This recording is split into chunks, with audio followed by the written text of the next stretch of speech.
সদর উপজেলার যিনি নির্বাচনী কর্মকর্তা মাহমুদ আক্তার, তিনি বিধি বহির্ভূতভাবে পাবনাতে বদলি হয়ে তিনি অনিয়ম করে যাচ্ছেন। তার বাড়ি পাবনায়, তার ট্যাক্সের ফাইল, ইনকাম ট্যাক্সের ফাইল তার বাড়ি বকুল লেনে। কোনো নির্বাচনী কর্মকর্তা নিজ উপজেলায় বা নিজ জেলাতে চাকরি করতে পারে না। পাবনায় যে কয়জন প্রার্থী আছেন সবাই নিজ নিজ অবস্থান থেকে প্রচারণা শুরু করেছিলেন। আমরা সহ অবস্থানে ছিলাম, আমাদের মধ্যে ভ্রাতৃত্ব ভালোবাসা ছিল। কিন্তু সম্প্রতি আপনারা লক্ষ্য করেছেন যে নির্বাচনের ক্ষেত্রে আমরা কিছু অনিয়ম দেখতে পাচ্ছি। তার মধ্যে প্রথমত পাবনার সদর উপজেলার যিনি নির্বাচনী কর্মকর্তা মাহমুদ আক্তার, তিনি বিধি বহির্ভূতভাবে পাবনাতে বদলি হয়ে তিনি অনিয়ম করে যাচ্ছেন। তার বাড়ি পাবনায়, তার ট্যাক্সের ফাইল, ইনকাম ট্যাক্সের ফাইল তার বাড়ি বকুল লেনে। কোনো নির্বাচনী কর্মকর্তা নিজ উপজেলায় বা নিজ জেলাতে চাকরি করতে পারে না। পাবনা সদর উপজেলার নির্বাচন কর্মকর্তা মাহমুদ আক্তার, তার বাড়ি পাবনা সদরে হওয়া সত্ত্বেও তিনি এখানে নির্বাচনী দায়িত্ব পালন করছেন, যেটা নির্বাচনের ক্ষেত্রে সবচাইতে বড় অনিয়ম। এবং তিনি এমন কিছু অনিয়ম করেছেন যেগুলো শুনলে আপনারা অবাক হয়ে যাবেন। পাবনা পৌরসভা এবং সদর উপজেলায় যে সমস্ত শিক্ষা প্রতিষ্ঠান আছে যারা নির্বাচনের দায়িত্ব পালন করেন, এক্ষেত্রে দেখা যাচ্ছে যে ইসলামী মনা অথবা ইসলাম সমর্থন করে অথবা নিরপেক্ষ ব্যক্তি বা যারা অতীতে অভিজ্ঞ দায়িত্ব সম্পন্ন তাদেরকে বাদ দিয়ে বিশেষ একটি দলের এবং বিশেষ একটি প্রার্থীর পক্ষে তারা প্রিজাইডিং অফিসার, সহকারী প্রিজাইডিং অফিসার নিয়োগ করেছেন।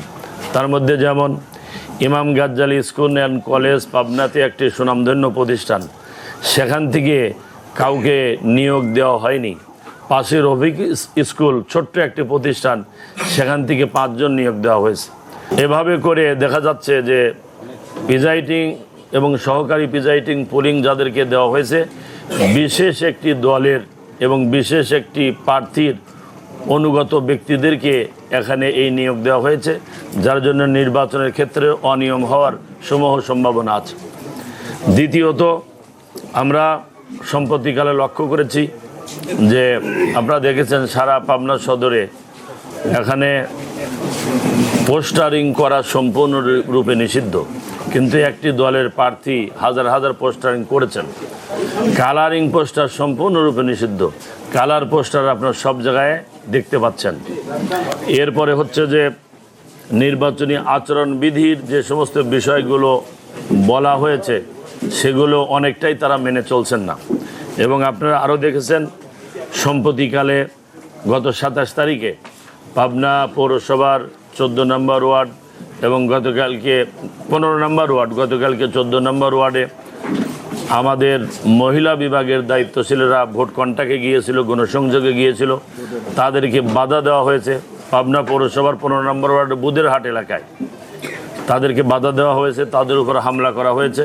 এ সমস্ত নির্বাচনী আচরণবিধি যেগুলো লঙ্ঘন হচ্ছে, এ বিষয়ে আমি রিটার্নিং অফিসার এবং উপজেলার নির্বাচন অফিসার, আমাদের এখানে যে ট্রাইব্যুনাল আছে বিচারিক, তাদের বিষয়টা অবহিত করছি। কিন্তু আমরা খুব বেশি এর ফলাফল অথবা প্রশাসনিক যে ব্যবস্থাপনা সেটা আমরা খুবই কম দেখতে পাচ্ছি। এই পরিপ্রেক্ষিতে আমরা আমাদের দাবি, এক হচ্ছে অবিলম্বে পাবনা সদর উপজেলার নির্বাচনী কর্মকর্তা মাহমুদ আক্তারকে বদলি করতে হবে। প্রিজাইডিং এবং সহকারী প্রিজাইডিং অফিসার নিয়োগের ক্ষেত্রে লটারির মাধ্যমে স্বচ্ছভাবে নিয়োগ দিতে হবে।